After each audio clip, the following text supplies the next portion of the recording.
Hi everyone! Today we're going to talk about the most mysterious case in the crypto world. This case remains highly controversial even now. There are many unresolved cases in crypto. In the previous video, we talked about the disappearance of Fred Cat, and recently there were murders of crypto people in Bali. Compared to today's case, those were much less impactful.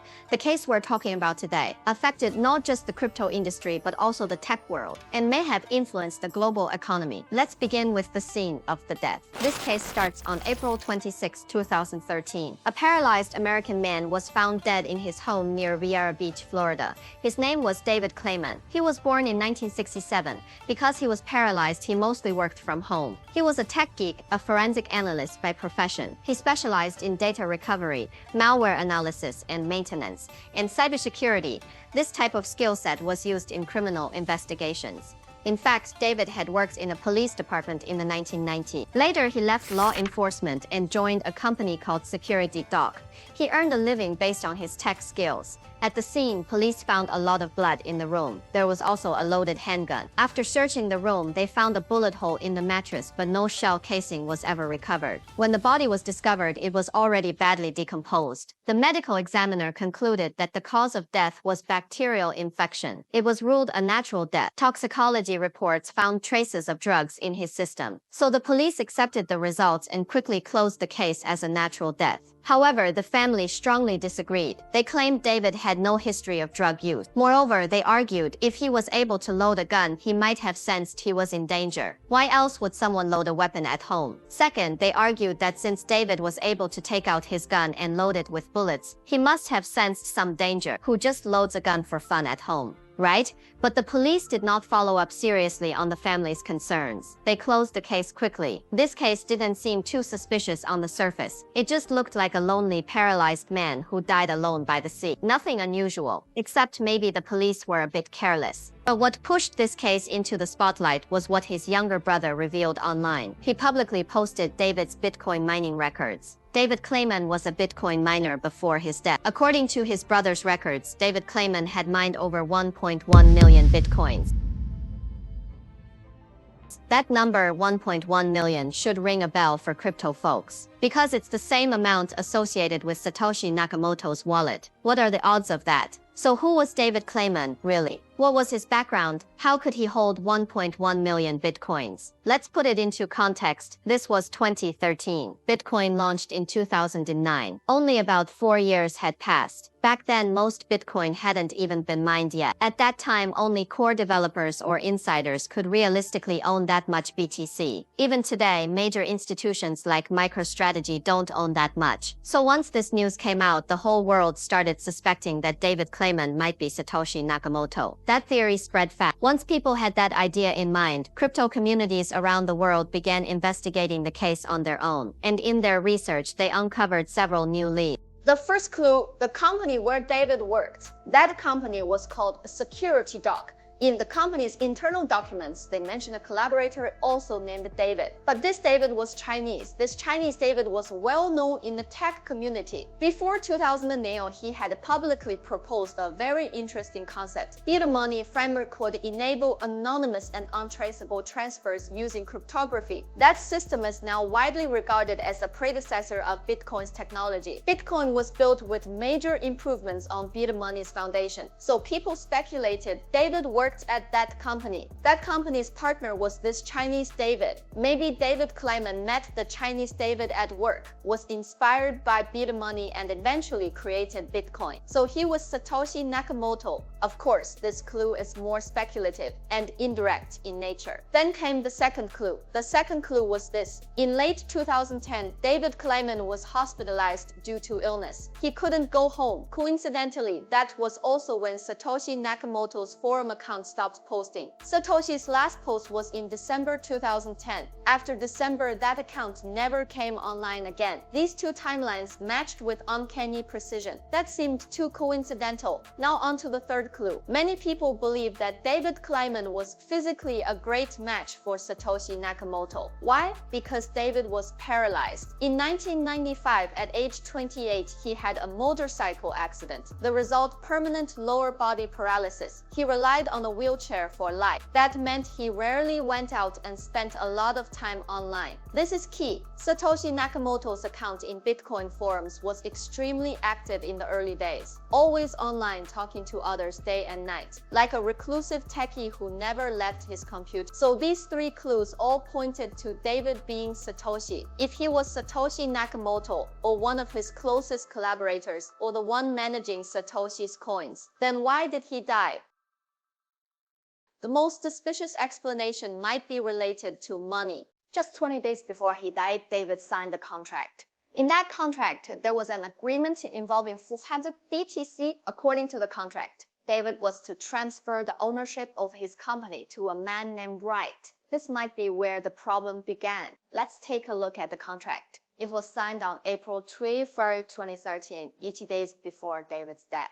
It was between David and someone named Wright. The agreement stated that David would sell his company shares to Wright. However, David's company had a significant amount of debt, $40 million in loans. Those debts would be transferred to Wright along with the company. And in exchange, David would transfer 13,000 bitcoins to Wright to serve as collateral. If the company failed to generate profit, the 300,000 BTC would be used to pay back the debt. And when was the transfer scheduled? The contract said April 30, 2013, but just 4 days before that, David died.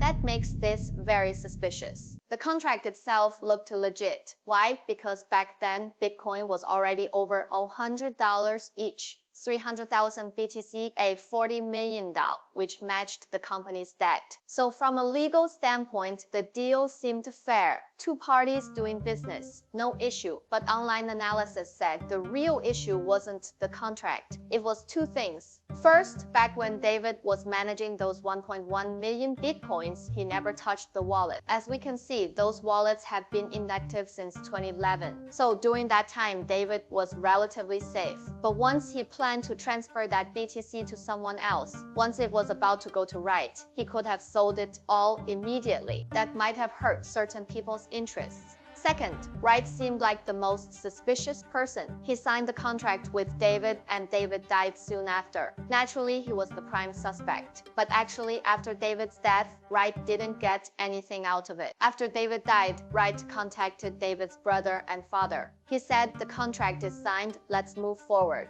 Can you try to find your brother's private key? Let's transfer the BTC to me so I can complete the company acquisition." But in the end, nothing worked out. He even tried to crack the wallet himself and failed. So he was most likely innocent. So Wright, though he seemed the most suspicious, was likely wrongly accused. Then who was really suspicious? Well, to this day, this remains an unsolved case. But there are many conspiracy theories in the market. I went through a bunch of them and picked one that I think is the most plausible. Let me share it with you.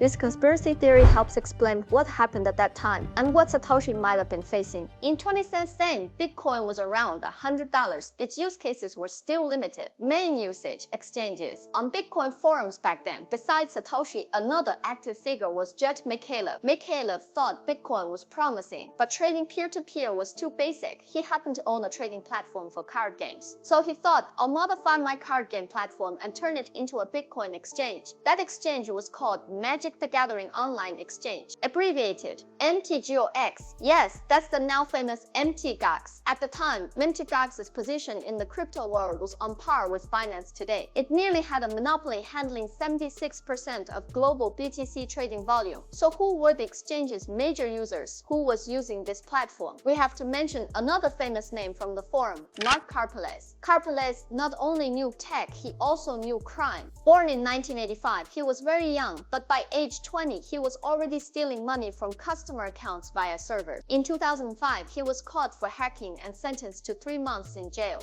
After release, he didn't stop, he kept stealing. When he was almost arrested again, he fled to Japan in 2009. That was the same year that Bitcoin was launched. When Karpeles saw Bitcoin, he thought, this is perfect for me. I've stolen so much money, but I can't use it. Once I spend it, I'll be tracked. I need a way to launder it, and Bitcoin perfect fit. I can exchange my stolen money with thousands of users, then sell the Bitcoins. Clean money, I can spend freely. So hackers like Karpeles became major Bitcoin holders. With them onboard Therefore, demand for Bitcoin skyrocketed. The price surged too. Soon, Bitcoin crossed the $1 mark. Later on, once Karpeles had enough money, he turned to a more legitimate venture. In 2011, he used his wealth to purchase 88% of stocks. From that moment on, Mt.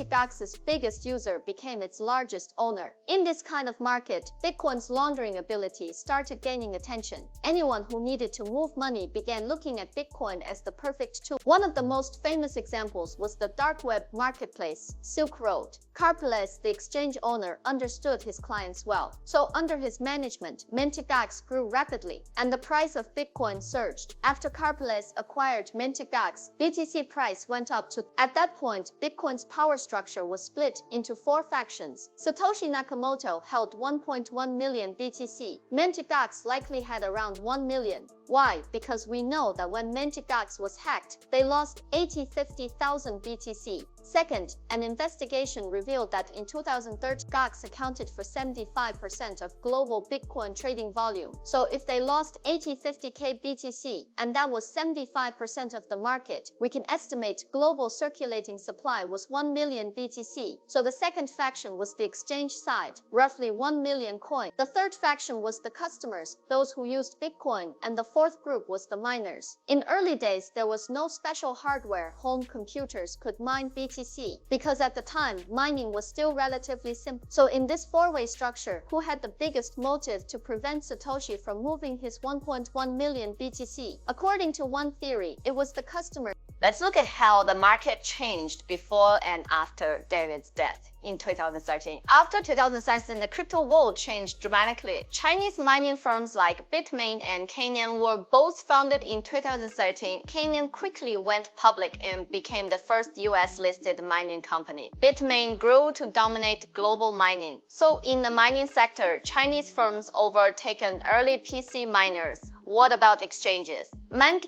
collapsed, hacked, and bankrupted. At the same time, 2 Chinese exchanges launched, Hobuse and OKCoin, founded in 2013. Satoshi David also died that year. So while the structure of the market, 4 factions remained the same, the players had changed. This transformation, who benefited the most from it? Possibly some super clients from the East. They wanted to become the new market whales. Most Eastern countries are developing economies, and these countries often implement capital controls. That way, they can protect internal financial stability. For example, China and Thailand, with their large populations and need for control, they all enforce rules limiting capital flow out of the country. So for the wealthy inside, sending money abroad is a rigid demand. That kind of demand has always existed in history. But in the past, this demand was met using many different methods. Some used fake trade invoices, others used underground banking. But all of these methods carried huge risks. If discovered, they could lead to serious charges. Then came Bitcoin, anonymous and borderless, a perfect match for capital flight. But there was a problem. If I want to move millions through Bitcoin, what if the price crashes? What if I send 1 million in BTC and only get 500K out on the other side? That's too risky. So what do? I must control the market. I must be the whale. To do that, I need to control 3 things. First, production. I must control Bitcoin mining. That's why Chinese mining companies suddenly took the lead. Second, trading. I must control the exchanges. Mt.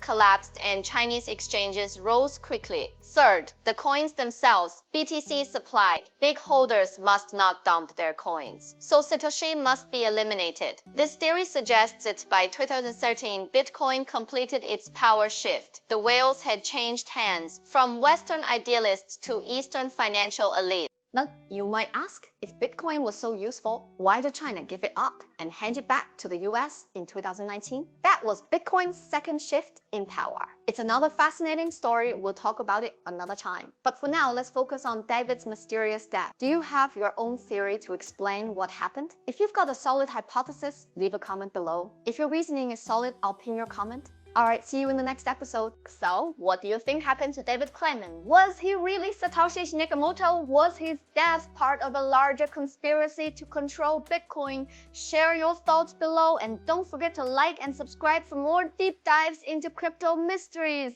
See you next time.